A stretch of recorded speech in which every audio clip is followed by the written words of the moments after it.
Isang pinagpalang araw sa inyong lahat. Tayo po'y magninilay sa salita ng Diyos, ang pinagmumulan ng awa at tawa ng ating buhay, ang salitawa. Inakalang baliw ang ating Panginoong Jesucristo sa ating Ebanghelyo ngayon,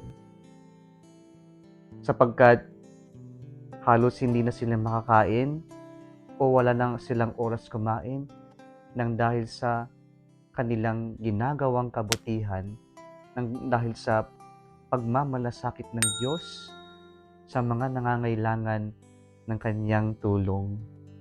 Maski po ang mga kaanak ni Jesus ay hindi na siya maintindihan at inakalang siya ay nawawalan ng bait. Kaya po parang ikinahiya siya ng kanyang mga kapag-anak sapagkat tila labis-labis, parang sobra na, kabaliwan na ang ginagawa ng ating Panginoong Jesucristo. Pero kailan nga ba naging kabaliwan ang paggawa ng mabuti? Sa palagay ko po, wala po. Wala pong nasasayang sa isang taong malinaw ang motibo sa paggawa ng mabuti, malinaw ang motibo sa pagtulong o sa pagmamalasakit sa kanyang kapwa.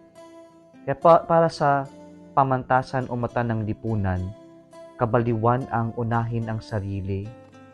Pero kay Jesus sa ating Panginoon, malinaw sa Kanya na ang Kanyang misyon ay ang magbabad sa buhay natin, sa mundo natin, at iparamdam na sa lahat ng kalbaryong pinagdaraanan natin, nariyan ang Diyos at kailanman hindi tayo iniwan at pinabayaan o nakalimutan ng Diyos.